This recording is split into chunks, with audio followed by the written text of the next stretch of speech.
Hello and welcome to the first episode of T.G.I.WTF. Each episode we're diving into the most WTF moments from your favorite TV shows. We're gonna recap and discuss everything that makes this a WTF episode. This week we're looking at Boy Meets World Season 5 Episode 17, And Then There Was Shawn. This is often considered one of the favorite episodes of the series, but it was a WTF episode for sure. Let's get to it. Shawn comes in like, yo, why you in my seat, bitch? Even though the entire class changes with different extras and none of them has ever dared to sit in the row right in front of the door, but I digress. Shawn uses a big word and Feeny throws shade. Ooh, ramifications. Nice word, Jughead. Feeny ain't messing around today. Cory and Topanga are fighting and Shawn suddenly has no issues with the seating arrangement when Cory mentions how her sweater goes up. Bros before hoes, I guess. Nobody has borrowed more pencils than Shawn Hunter. Use your imagination on what that could mean. Shawn threatens to casually kill his classmates. In 1998, it was foreshadowing. In 2020, it's probably a school lockdown and a jail sentence.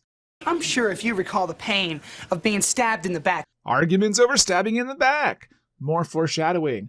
I'm surprised there isn't a lesson about foreshadowing relating to their lives, as this normally happens.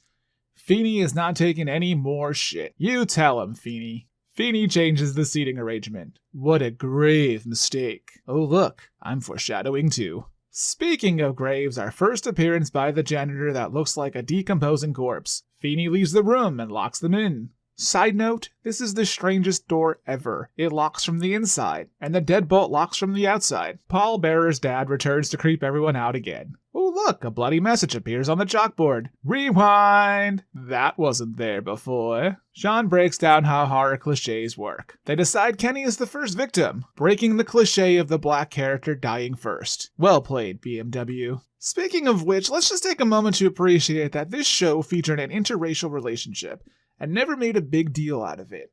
They were just a couple at the time when interracial couples was still kind of a taboo subject on primetime TV. It's amazing to see how far we've come. Oh look, the first South Park reference. But not the last. Imagine if South Park never got popular. This reference would have aged terribly. Also, correct me if I'm wrong, but aren't Jack and Eric in college this season? Doesn't Pembroke have a gymnasium? Well, Kenny died. Let's throw in another South Park reference. Kenny! They try to escape, but of course the doors are chained from the outside. God, this school has such unusual locking methods. Shawn explains more horror cliches, including the killer running behind them, letting us know that it can't possibly be one of them, and that won't be the twist at all. Fun song with gun references in. Plan to us. Here's a knife, here's a gun, there'll be fun for everyone. Again, this is 1998, that probably wouldn't fly today. Feeny shows up being stabbed in the back, as foreshadowed earlier. And Eric tries yet another South Park reference, because pop culture references are a good coping mechanism for the death of your beloved teacher. Virgins never die.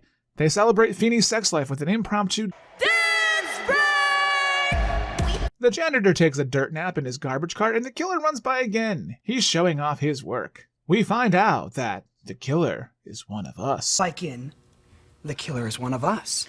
Dun dun dun. Eric casually sexually assaults the chick from I Know What You Did Last Summer. Me Too wasn't a thing in 1998. The phone rings and we get a double dosage of breaking the fourth wall with a Scream reference.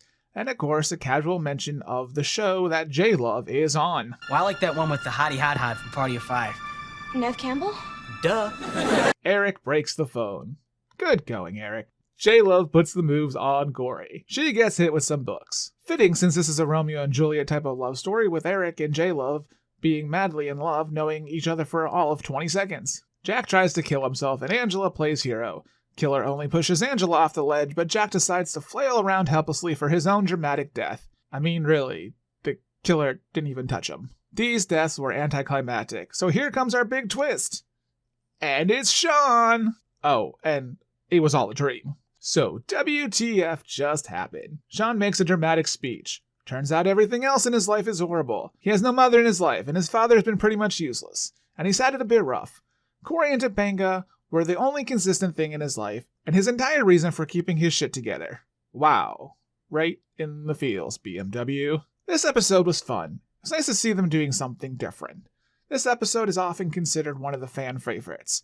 I'm not sure it would be able to be played out today because times have changed, Even though the deaths weren't very gruesome and it was very comical, it might still be a sour subject in 2020, but hey, in 1998, it worked.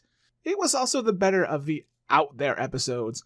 Shortly after this one, Salem from Sabrina the Teenage Witch randomly shows up and sends them back in time, and that was a god-awful episode. So it's perfect to include And Then There Was Shawn in this season. Season 5 often feels like the last real fun season of Boy Meets World. Season 6, things start to get a lot more serious as Shawn's dad dies. Corey and Topanga are having all type of relationship problems.